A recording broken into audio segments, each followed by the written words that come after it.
He was smiling at me.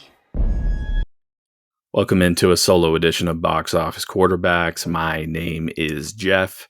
Today I'm talking about Smile 2, which is directed by Parker Finn, who created this entire series way back in 2020 with the short film Laura Hasn't Slept. That helped him secure financing to make Smile a few years ago, which was kind of an overnight success. It wasn't supposed to get a theatrical release, and then instead of premiering on Paramount Plus, which was the original plan, got a theatrical release, was one of the surprise hits of that year. And then we got a sequel, which is bigger and I think better in every single way. I love the concept here. The sequel stars Naomi Scott, Lucas Gage, and a very, very talented cast of actors here. I love this movie. It takes everything terrifying about Smile and turns it up to 11 here. It is one of the most creative concepts I've seen.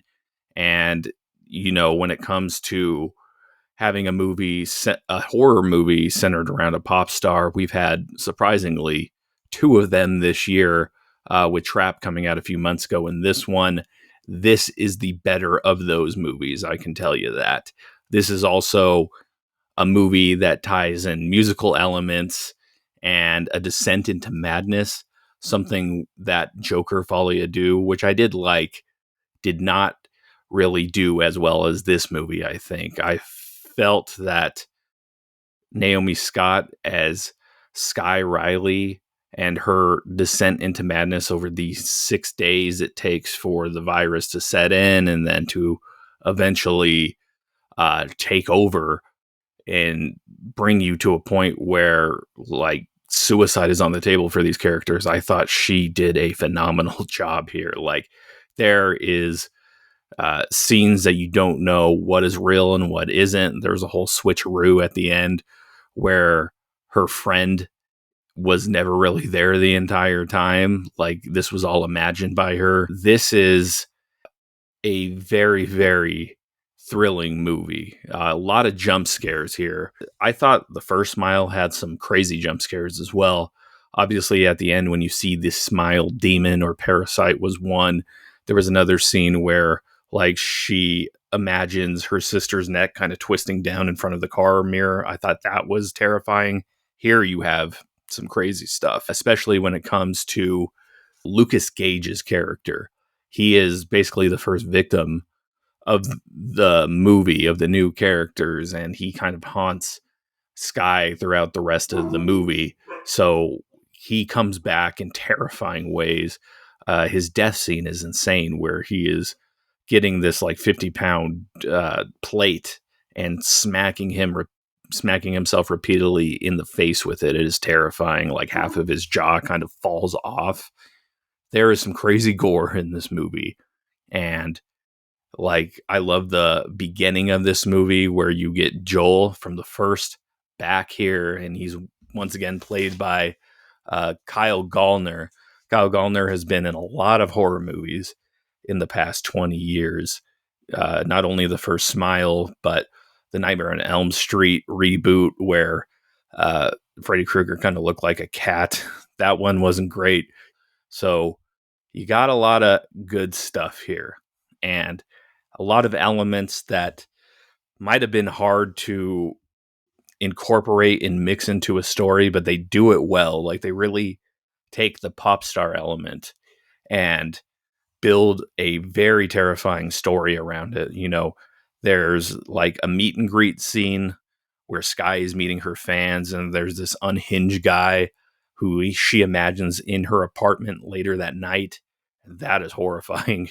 Then you have a scene where she's imagining all her backup dancers with the smiles on their face coming to attack her.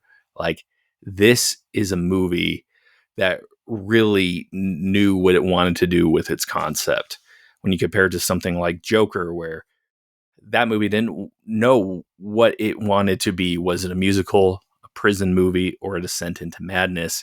And when it comes to a movie like Trap, like this is supposed to be this huge giant concert, and the production value looks like this was, a show at a state fair or something. Like, it wasn't very convincing. Here, like, you got straight up musical numbers with the choreography, the backstory of Sky being a former addict, and the whole reason that this is set off is because she kind of falls off the wagons to go get some painkillers from her drug dealer friend played by Lucas Gage, and it sets up a crazy chain of events that really set up a third movie that is going to be really, really insane if you think about it. And this is obviously a spoiler review, but when you have Sky Riley, this giant superstar, kill herself in front of like 18,000 people or whatever this arena held,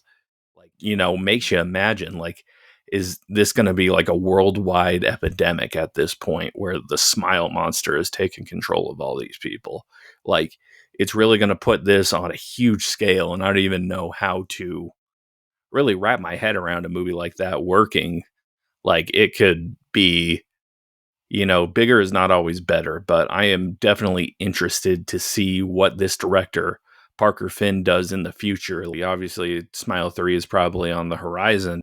In this movie in particular, and the opening scene in particular, like, I wouldn't even mind this guy directing like an action movie here. Like, the opening scene with Joel and Kyle Gallner's character looked like it was shot in all one take, where he, like, the camera is spinning around, he's holding a gun on these drug dealers. Like, it was a really thrilling sequence, and then you have the truck come out of nowhere and hitting him.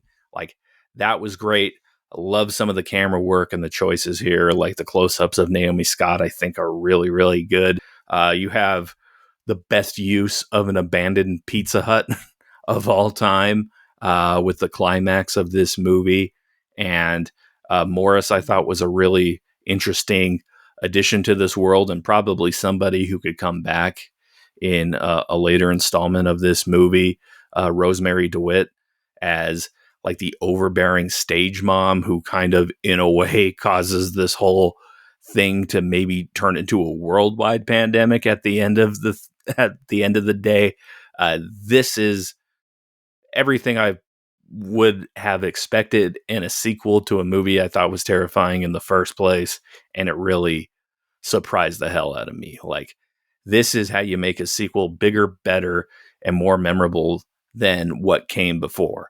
Is you get a concept, you really commit to it, and have strong performances throughout here. And Naomi Scott, like, I saw early buzz where it's like she should be nominated for an Oscar for this movie, and I was kind of taken aback by that, because I was like, how many times have we seen actresses be nominated or actors nominated for horror movies? Not much, but I honestly think she could get like a Golden Globes nomination out of this. Like, her performance is that good. The Oscars are overly snobby when it comes to horror movies and even superhero movies, things that we cover on this show, all the nerd shit. They don't really take too kindly to stuff like that. But like Golden Globes and like the People's Choice Awards, she is a huge star. And obviously she's been in like Power Rangers and the Aladdin live action movie, but I would love to see her in more things.